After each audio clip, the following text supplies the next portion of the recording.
Hello and welcome.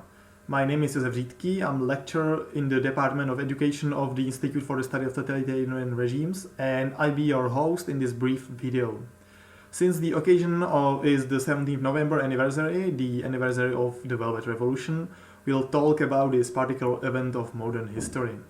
So what led to the events of the 17th November and what expectations did people have back then about their future and about the forthcoming regime? I'll try to answer these questions during the following 10 or so minutes.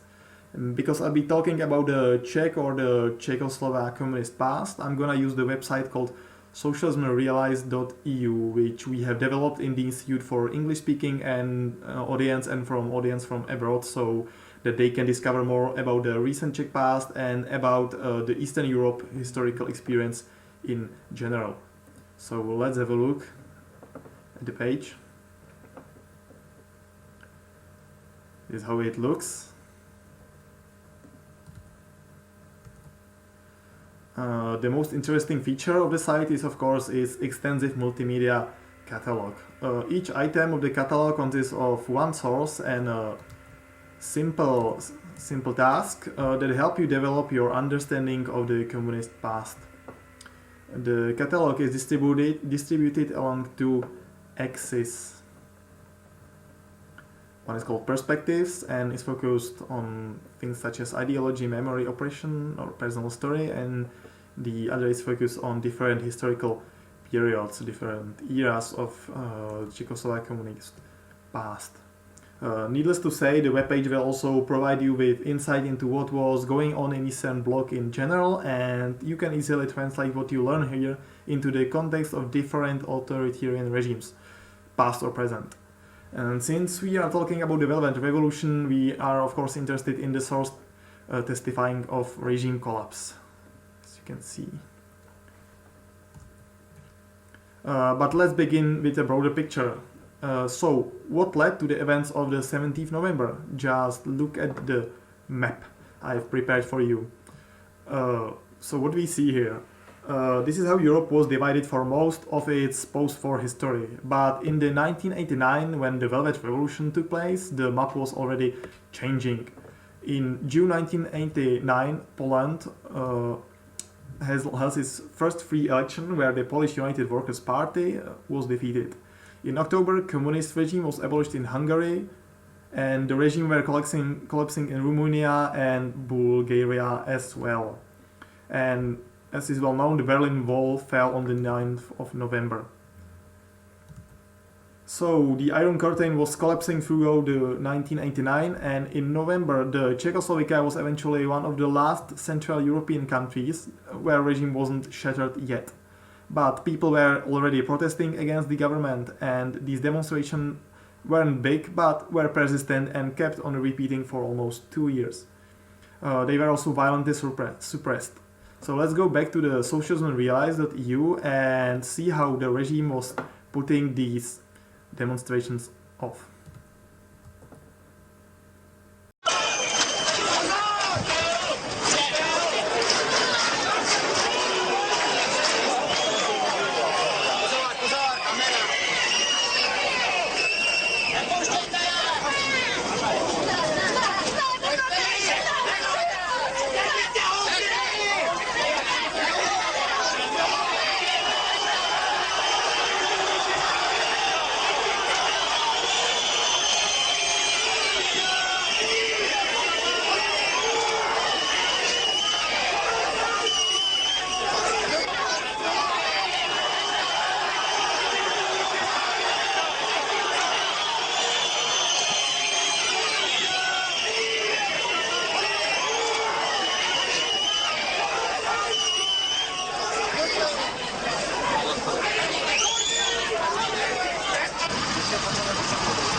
So you can see that to overthrow a regime is no piece of cake.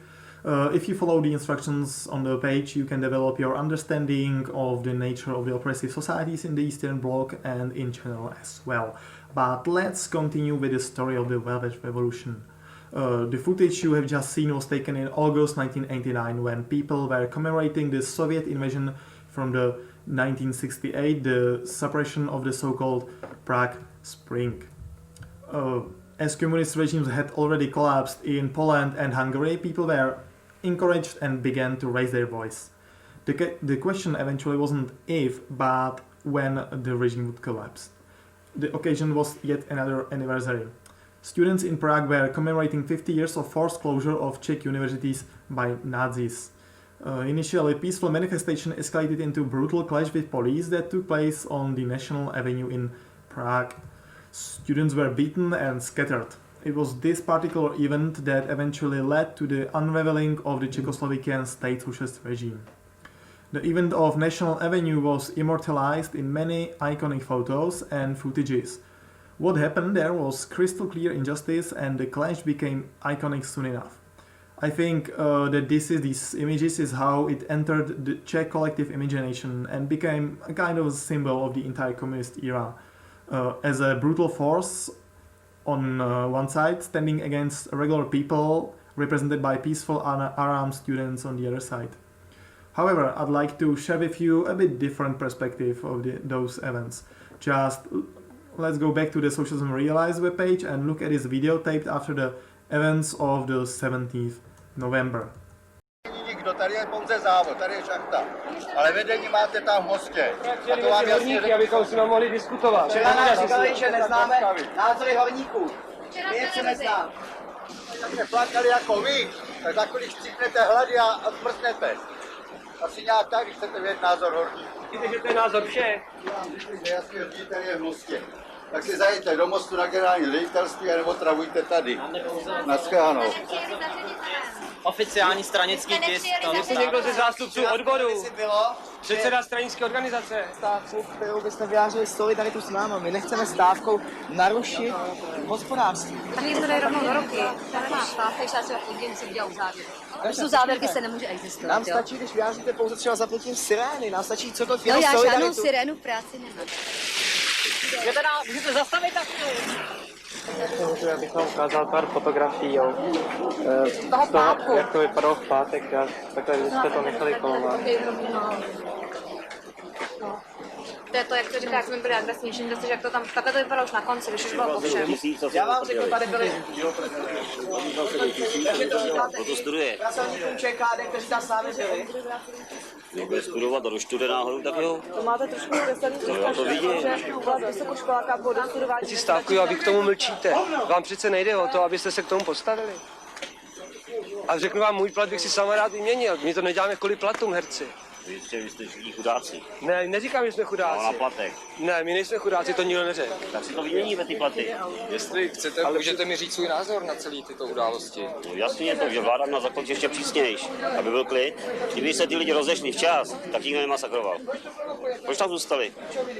A jaká myslíte, že v tomto případě byla největší chyba vlády? Že byla měkká. Students from Prague went to the regions to gather support for their case. But as you can see, the reactions of the miners in the video are mild at best, if not even hostile.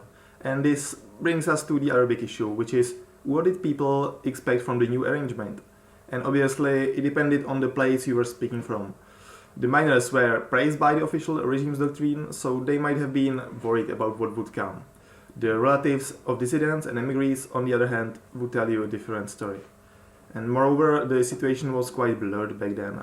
Terms as democracy or capitalism were discredited after the decades of the pejorative overuse, and people had very little access to any independent information.